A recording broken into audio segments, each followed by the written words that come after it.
네, 오늘 하나님의 말씀은 신약성경 89페이지 누가복음 2장 1절로 14절까지 말씀입니다. 본문을 한번 읽고 말씀을 들으시면 감사하겠습니다.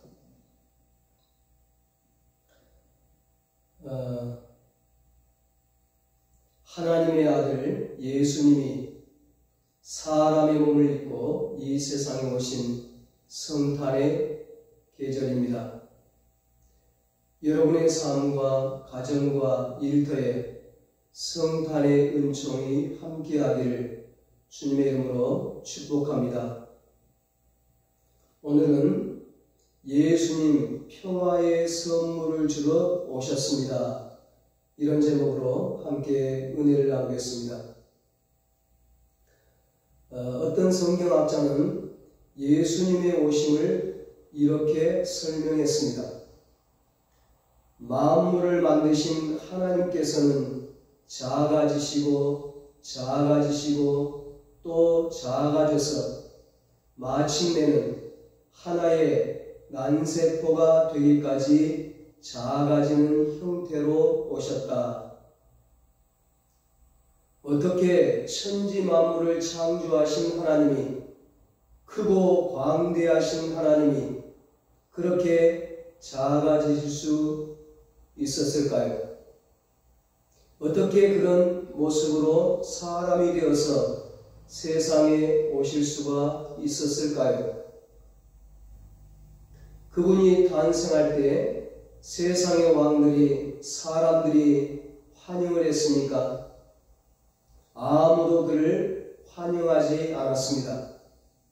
오직 마국간에 있는 짐승 몇 마리와 천사들의 말을 듣고 달려온 가난하고 천한 몇 명의 목자들 외에는 하나님이 그토록 작아지셔서, 그토록 낮아지셔서 이 세상에 오셨음에도 불구하고 놀라는 사람도 없었고 영접하는 사람도 없었습니다. 오히려 헤롯 왕은 왕이 나셨다는 소리를 듣고 예수님을 죽이려고 했습니다. 여러분, 미국 대통령이 다른 나라를 방문할 때 보면 얼마나 대단합니까? 그 나라 대통령은 물론이고 유명하다는 사람은 다 모여서 그를 영접하고 또 언론사들은 그것을 보도하느라고 얼마나 요란합니까? 미국이 아무리 대단한 나라라 할지라도 하나님이 보실 때 먼지보다도 더 작을 것입니다. 그 먼지보다도 작은 나라의 대통령이 다른 나라를 방문하는데도 그렇게 환영을 하고 요란을 떠는데 하나님의 아들, 아니 하나님이신 그 크신 분이 오신 것에는 누구 하나 주목하는 사람이 없었던 것입니다. 도대체 왜 하나님께서는 이처럼 비천한 모습으로 세상에 오셔야 했습니까? 왜 그러셔야 했습니까? 본문 14절에 그 해답이 있습니다. 지극히 높은 곳에서는 하나님께 영광이요 땅에서는 하나님이 기뻐하신 사람들 중에 평화로다 하니라. 아멘. 하나님께는 영광, 사람들에게는 평화. 바로 평화를 주시기 위해 하나님이 사람이 되셔서 오셨습니다. 샬롬, 평화, 화목을 주시기 위해 주님이 오셨습니다. 본문 바로 위에 있는 1장 79절을 보면 예수님을 영접하기 위하여 6개월 먼저 세상에 보냄을 받았던 세례 요한의 아버지가 성령의 충만함을 입고 예수 그리스도에 대해서 예언한 말씀 가운데 이런 구절이 나옵니다. 예수님이 오시면 어둠과 죽음의 그늘에 앉은 자에게 비치고 우리 발을 평강의 길로 인도하시리로다. 아멘. 하나님이 그토록 작아지시고 낮아지셔서 이 세상에 꼭 오셔야 될 이유, 그것은 우리에게 평강을 주시기 위해서였습니다. 평화를 주시기 위해서였습니다. 이런 의미에서 수천 년 전에 선지자 이사야는 장차 이 세상에 오실 예수 그리스도를 내다보면서 평강의 왕, 평화의 왕이라고 불렀던 것입니다. 그렇다면 예수님은 누구와 평화하게 하려고 오셨습니까? 첫째로 예수님, 우리를 하나님과 평화하게 하려고 오셨습니다. 바로 하나님과 우리 사이를 화목시키기 위해서 오셨습니다. 성경은 예수 없는 인간의 모습을 이렇게 말씀합니다. 골로새서 1장 21절입니다. 전에 악한 행실로 멀리 떠나 마음으로 하나님과 원수된 너희를, 죄로 인해 하나님과 원수가 되었다고 말씀합니다. 여러분, 어린 아들이 아버지와 원수가 되어서 어떻게 하루인들 마음 편하게 살 수 있겠습니까? 신하가 임금과 원수가 되어서 어떻게 하룻밤인들 편하게 잠을 청할 수 있겠습니까? 불가능한 이야기입니다. 하물며 천지 만물을 창조하신 하나님, 전지전능하신 하나님, 거룩하신 하나님, 그 하나님과 원수가 되어 있는 인간이 어떻게 하루인들 마음 편하게 이 세상을 살 수 있겠습니까? 모두가 영적으로 눈이 어두워서 알지 못하기 때문에 잠을 자는 것이고, 알지 못하기 때문에 웃고 떠드는 것이지, 만일 영적으로 눈을 뜨게 되어 하나님 앞에 자기의 현 주소가 얼마나 비참하고 저주스러운가를 발견하기만 한다면 한 사람도 마음의 평안을 가지고 살 수 없을 것입니다. 사는 그 자체가 저주라고 해도 과언이 아닐 것입니다. 인간의 이와 같은 저주스러운 처지를 보다 못한 하나님은 오래전부터 인간과 화해하려고 노력하셨습니다. 평화하기를 원하셨습니다. 그래서 한때는 많은 선지자들을 보내기도 하셨습니다. 그리고 어떤 때는 한 세대를 완전히 불로 심판하시면서 다시는 인간이 하나님을 함부로 거역하고 범죄하지 못하도록 경고하셨습니다. 또 어떤 때는 소돔과 고모라와 같이 악하고 음란하고 더러운 성을 본보기로 심판하시면서 남아있는 이 지구상의 사람들에게 경고하시어 하나님 앞에 회개하고 돌아오도록 메시지를 보내셨습니다. 그러나 아무도 하나님의 이와 같은 화해의 몸짓에 눈을 돌리는 자가 없었습니다. 반응을 보이지 않았습니다. 생각도 못한 하나님께서는 드디어 중대한 결단을 내리셨습니다. 내가 직접 내려가 보아야 하겠다. 그래서 예수님을 보내신 것입니다. 자기 아들을 사람의 몸을 입혀서 세상에 보내셨습니다. 그것도 세상의 많은 사람들 중에 하나인 평민의 모습으로, 가난하고 힘없는 사람의 모습으로 이 세상에 친히 오게 되셨습니다.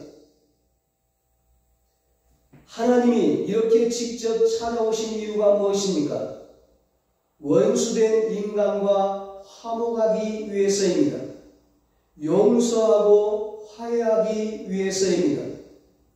죄사함을 주시고 구원을 주시고 영생을 주시고 하나님 자녀된 권세를 주시고 참된 평안과 기쁨과 행복을 주시기 위해서입니다. 우리가 오후 예배 때 나누었던 에베소서 2장 14절 이하에 이렇게 말씀합니다.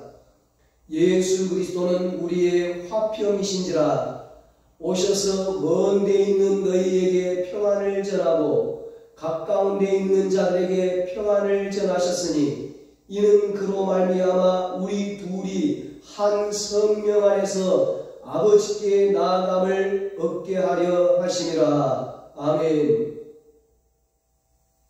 무엇이 예수님이 주시는 평안입니까? 원수된 우리가 모든 죄를 용서받고 하나님 아버지께 담대히 나아가게 되는 것이 예수님이 주신 평화입니다.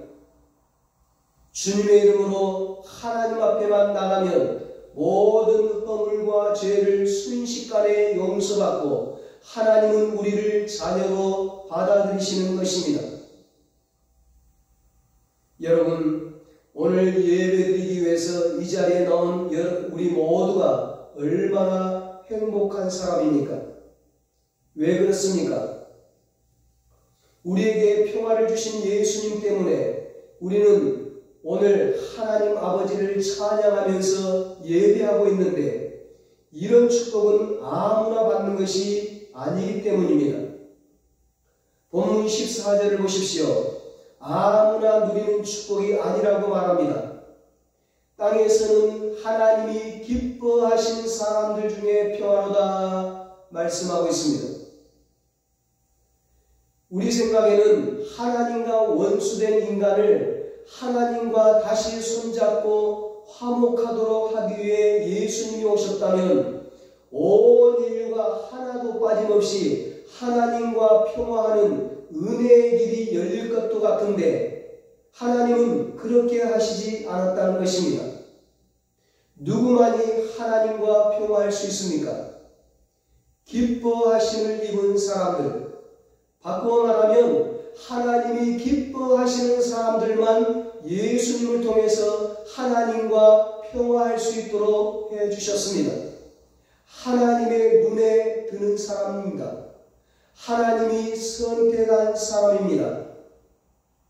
우리 모두가 이 자리에서 이렇게 하나님을 영화롭게 하며 찬송할 수 있는 것은 우리가 하나님의 눈에 들었기 때문입니다. 하나님이 하나님께 선택을 받았기 때문입니다. 하나님께 은혜를 입었기 때문입니다. 아무 이유가 없는데, 우리가 잘난 것이 하나도 없는데, 그만한 구실이 있는 것도 아닌데 하나님이 우리를 너무나 잘 보셨습니다. 우리만 보시면 기뻐하시는 것입니다. 그렇기 때문에 우리를 무조건 자기와 화목하시고 자기 품에 안으셨지 않습니까?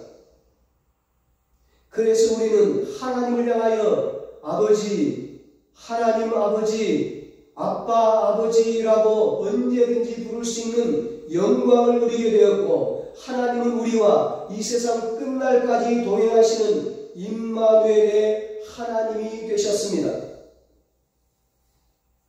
얼마나 둘 사이가 가까워졌는지 임마누엘의 하나님은 이 세상 끝날까지 내가 너희와 함께 있으마라고 약속하시게 되었습니다.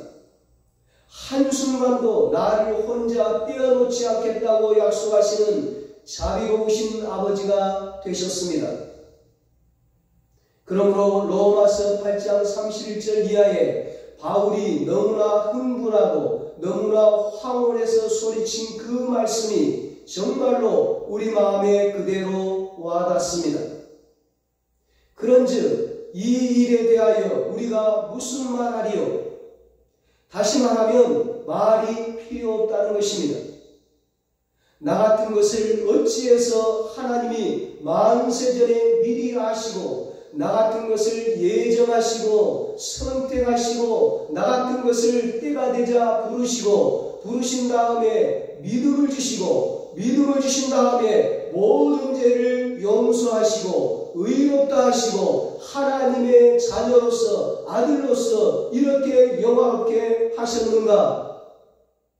이렇게 해서 우리로 하여금 하나님과 평화할 수 있는 은혜를 주셨는데 이 일에 대하여 무슨 말이 필요한가라는 그런 의미죠.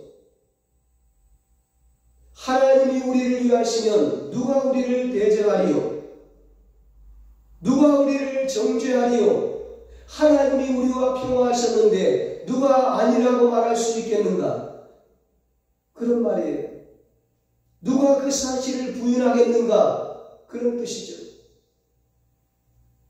그러므로 이 평화를 주신 예수님이 세상에 오셨다는 소식만큼 우리에게 큰 기쁨의 좋은 소식이 없습니다. 왜 기쁩니까? 왜 기쁨의 좋은 소식입니까? 왜 큰 기쁨의 좋은 소식입니까? 예수님은 우리를 하나님과 평화하게 하시는 평화의 왕이기 때문입니다. 이 평화는 세상의 암흑과 혼돈 속에서도 없어지지 아니하는 것입니다. 이 평화는 폭풍이 몰아치는 바다에서도 사망의 음침한 골짜기에서도 우리를 지켜주십니다.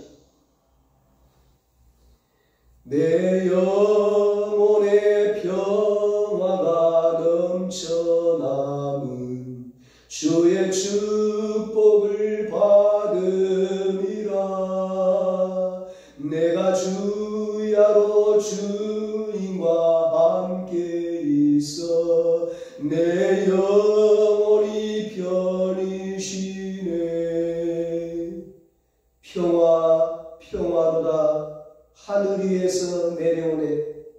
그 사랑의 물결이 영원토록 내 영혼을 덮으소서. 얼마나 우리 예수님이 좋은지요. 세상의 염려와 근심이 너무 무거워 이 평화를 잃어버리고 있는 분이 있습니까? 주님을 바라보시기 바랍니다. 그분을 바라보시기 바랍니다. 그분은 우리의 평화의 왕입니다. 근심 걱정을 그분에게 맡기시기를 바랍니다. 그분은 온 세상 만물을 창조하신 하나님이시오.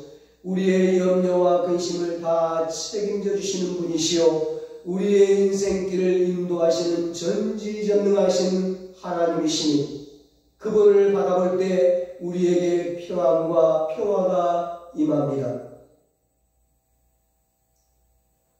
여러분, 예수님은 누구와 평화하게 하려고 오셨습니까? 두 번째로 예수님은 우리를 이웃과 평화할 수 있게 하시기 위해서 오셨습니다. 티끌보다 많은 죄, 먹보다도 검은 죄를 예수의 이름으로 씻음받고 하나님과 평화를 누리게 된 사람은 자기 안에 놀라운 능력이 생기는 것을 체험하게 됩니다. 무슨 능력입니까? 다른 사람을 용서하고 화해해서 형제와 평화하고자 하는 능력입니다. 평화를 주신 주님 때문에 형제를 사랑할 수 있는 능력이 내 안에 생기는 것입니다. 평화를 주신 주님 때문에 평화의 왕 예수님이 내 안에서 다스리시는 그 은혜 때문에 형제를 용서하고 화해하고 평화할 수 있는 능력을 소유하게 되는 것입니다. 그러므로 로마서 12장 18절 이하에서 하나님은 우리에게 이렇게 명령하십니다.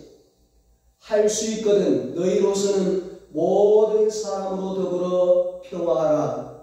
내 사랑하는 자들아 너희가 친히 원수를 갚지 말아라. 원수를 사랑하라.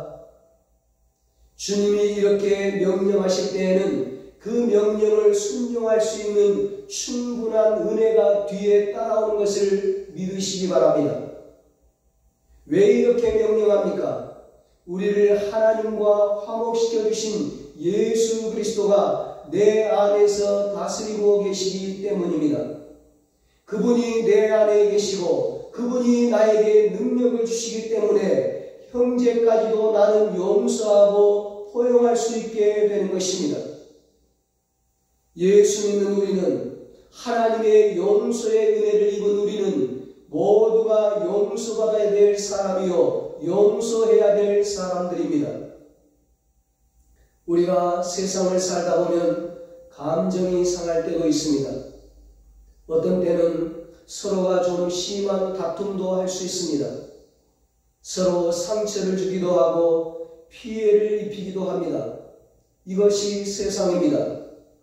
우리는 다 피해를 줄 수밖에 없고 피해를 받을 수밖에 없는 사람입니다. 누구나 다 감정이 상할 수 있습니다. 오늘 친했다가 내일 원수가 될 수도 있습니다. 우리는 다 약한 인간입니다. 그러므로 우리는 평화의 왕이 내 안에 항상 살아계셔서 그분이 주시는 은혜를 가지고 형제를 용서해야 되는 것입니다. 용서함으로써 그들과 평화를 누림으로 우리가 평화의 왕을 모시고 사는 사람들임을 세상이 볼 수 있도록 해야 합니다. 마음에 상한 감정을 가지고 있고 죄 용서함을 받지 못하고 있고 마음에 증오가 있으면 누가 손해를 봅니까? 내가 미워하는 그 사람이 손해봅니까? 그렇지 않습니다.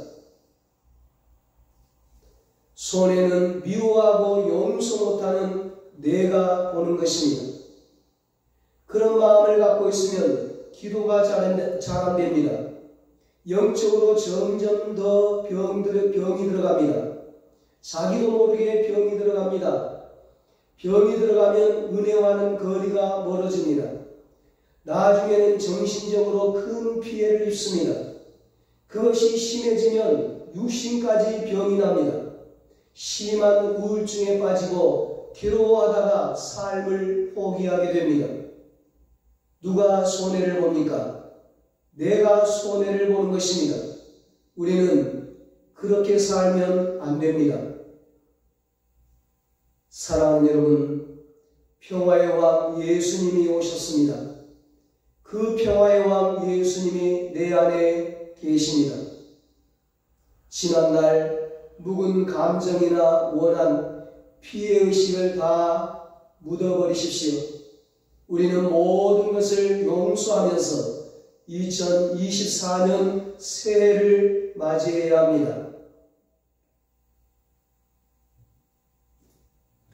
간암에 걸려서 고생하던 한 자매가 있었습니다. 사업을 하는 남편은 수입이 좋고 잘 사니까 마음이 다른 데로 가 있었습니다. 투병 생활을 하는 아내를 돌볼 생각은 안 하고 바깥으로 돌면서 마음을 다른 데 주고 있었던 것입니다. 자매 입장에서는 얼마나 답답하겠습니까? 얼마나 그 가슴이 찢어지겠습니까? 얼마나 화가 나겠습니까? 암투병도 암투병이지만 남편이 미워서 견딜 수가 없는 거예요.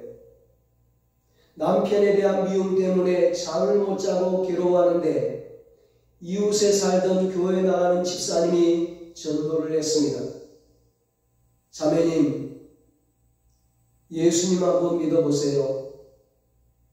예수님 믿으면 이길 수 있을 거예요. 그때부터 이 자매가 집사님을 따라 교회를 나가기 시작했습니다. 어느 날 집사님의 인도로 금요 철야기도회를 나갔습니다. 그런데 찬송하고 기도하는 그 밤에 하나님의 그 놀라운 평화가 자기 마음에 밀물처럼 밀려드는 것을 체험했습니다. 그렇게 불안하고 용서하지 못해서 갈등하던 마음이 순식간에 치유함을 받은 것입니다. 평화의 왕 살아계신 주님이 그 자매의 마음에 오셔서 좌정하시고 다스리기 시작하신 것입니다.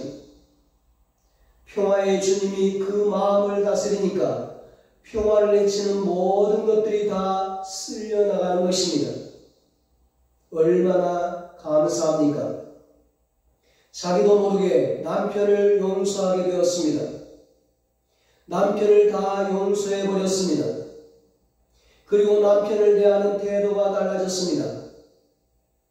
그리고 항상 최고가 아니면 안 된다는 강박관념으로 자녀들을 들볶으며 살았던 자매였는데, 그래서 자녀들이 자기 말에 따라주지 않으면 화가 나고 속이 상했는데, 그 자녀들 때문에 상했던 마음의 감정들도 순식간에 사라졌습니다.